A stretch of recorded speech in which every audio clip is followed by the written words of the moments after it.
ಉಡುಪಿ ಪರ್ಯಾಯ ಮೆರವಣಿಗೆಯ ಸಂದರ್ಭ ಉಡುಪಿ ಜಿಲ್ಲಾಧಿಕಾರಿ ಸ್ವರೂಪ್ ಅವರು ಭಾಗವಧ್ವಜ ಹಾರಿಸಿ ಚಾಲನೆ ನೀಡಿರುವ ಬಗ್ಗೆ ಮಾಜಿ ಸಚಿವ ಬಿ ರಮಾನಾಥ ರೈ ಅವರ ಪ್ರತಿಕ್ರಿಯೆಯನ್ನು ದಕ್ಷಿಣ ಕನ್ನಡ ಜಿಲ್ಲಾ ಬಿಜೆಪಿ ವಕ್ತಾರ ಮಾಧವ ಮಾವೆ ತೀವ್ರವಾಗಿ ಖಂಡಿಸಿದ್ದಾರೆ.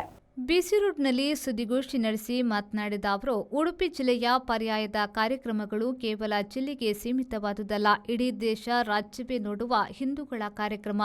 ಪ್ರಧಾನಿ ನರೇಂದ್ರ ಮೋದಿಯವರು ಉಡುಪಿ ಮಠಕ್ಕೆ ಭೇಟಿ ನೀಡಿದ್ದಾರೆ. ಅಂತಹ ಸ್ಥಳದಲ್ಲಿ ಕೇಸರಿ ಬಾವುಟವನ್ನು ಹಾರಿಸಬಾರದು ಎನ್ನುವ ಉದ್ರೇಕಕಾರಿ ಭಾಷಣವನ್ನು ರಮಾನಾಥ ರೈ ಮಾಡಿದ್ದಾರೆ. ಹಿರಿಯ ರಾಜಕೀಯ ಮುತ್ಸದ್ದಿಯಾಗಿರುವ ಅವರು ಒಂದು ಸಮುದಾಯವನ್ನ ಓಲೈಕೆ ಮಾಡುವ ಉದ್ದೇಶದಿಂದ ಇಂತಹ ಹೇಳಿಕೆ ನೀಡಿರುವುದು ಅವರಿಗೆ ಶೋಭೆ ತರುವುದಿಲ್ಲ ಎಂದು ಹೇಳಿದರು. ಸನ್ಮಾನ್ಯ ಡಿಸಿ ಅವರು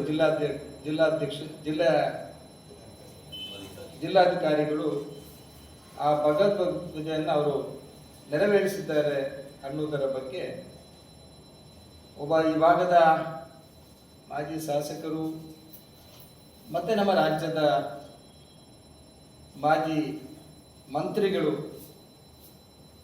ನಾವೆಲ್ಲ ಕರೀತೀವಿ ಒಂದು ಅತ್ಯಂತ ಅನುಭವದ ರಾಜಕಾರಣಿ ಅಂತ ನಾವು ಅವರನ್ನು ಈಗ ಕೂಡ ನಾವು ಸಂಬೋಧನೆ ಮಾಡ್ತೀವಿ. ಆದರೆ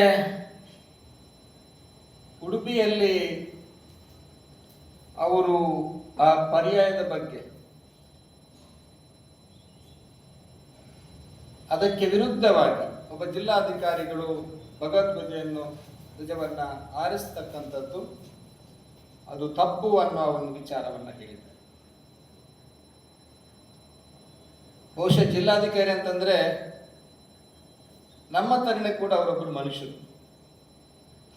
ಅವರು ದೇವಲೋಕದಿಂದ ಸೃಷ್ಟಿಯಾಗಿರ್ತಕ್ಕಂಥದ್ದು. ಅವರು ಜಿಲ್ಲಾಧಿಕಾರಿ. ಉಡುಪಿಯ ಆ ಪರ್ಯಾಯ ಮಠದ ಒಂದು ವಿಶೇಷಗಳು ಬರೀ ನಮ್ಮ ಜಿಲ್ಲೆಗೆ ಸೀಮಿತವಾಗಿರ್ತಕ್ಕಂಥ ಪರ್ಯಾಯ ಅಲ್ಲ, ಇಡೀ ರಾಜ್ಯ ಇಡೀ ದೇಶ ನೋಡುವಂಥ ಒಂದು ಹಿಂದೂಗಳ ಒಂದು ದೊಡ್ಡ ಕಾರ್ಯಕ್ರಮ. ಸನ್ಮಾನ್ಯ ನರೇಂದ್ರ ಮೋದಿಯವರು ಕೂಡ ಅದಕ್ಕೆ ಅಲ್ಲಿ ಭೇಟಿಯನ್ನು ಮಾಡಿ ಆ ದೇವರ ದರ್ಶನವನ್ನು ಕೂಡ ಮಾಡಿರ್ತಕ್ಕಂಥದ್ದು ಕೂಡ ನಾವು ನೋಡಿದ್ದೀವಿ. ಆದರೆ ಆ ಭಗವದ್ಗೀತೆ ಹಸಿರು ಬಾವುಟವನ್ನ,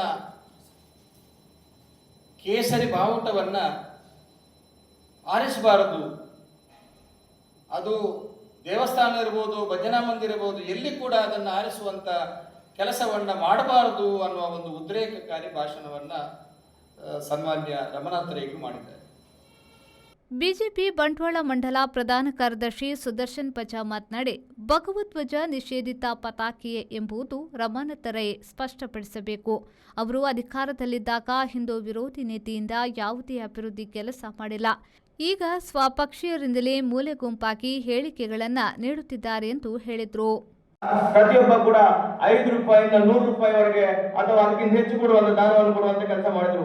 ಆದ್ರೆ ನಮ್ಮ ಕರಸೇವಕರು ನಿಮ್ಮ ಮನೆಗೆ ಬಂದಾಗ ನೀವು ನಡೆದುಕೊಂಡ ರೀತಿ ಏನು ಅಂತೇಳಿ ನೀವು ಸ್ಪಷ್ಟನೆ ಕೊಡಬೇಕು. ನೀವು ಕೇವಲ ಅವತ್ತು ಅಲ್ಪಸಂಖ್ಯಾತರನ್ನು ಓಲೈಕೆ ಮಾಡುವ ದೃಷ್ಟಿಯಿಂದ ನಮ್ಮ ಕಾರ್ಯಕರ್ತರೊಂದಿಗೆ ನೀವು ನಡೆದುಕೊಂಡ ರೀತಿಯನ್ನು ನೀವು ಮತ್ತೊಮ್ಮೆ ನಮಗೆ ಅಥವಾ ನೀವು ಮಾಧ್ಯಮ ಮೂಲಕ ಸ್ಪಷ್ಟನೆ ಕೊಡಬೇಕು. ಮತ್ತು ಈಗಾಗಲೇ ನಾವು ಹಲವಾರು ಬಾರಿ ಹೇಳಿದ್ದೇವೆ, ನಮ್ಮೆಲ್ಲರ ಮಾರ್ಗದರ್ಶಕರು. ಈ ಸಂದರ್ಭ ಬಿಜೆಪಿ ಬಂಟ್ವಾಳ ಮಂಡಲದ ಅಧ್ಯಕ್ಷ ಚೆನ್ನಪ್ಪ ಕೋಟ್ಯಾನ್, ಶಿವಪ್ರಸಾದ್, ಪುರುಷೋತ್ತಮ ಶೆಟ್ಟಿ, ವಾಮದ ಪದವು ಉಪಸ್ಥಿತರಿದ್ದರು. ಸಂದೀಪ್ ಸಾಲ್ಯನ್, ವಿ4 ನ್ಯೂಸ್, ಬಂಟ್ವಾಳ.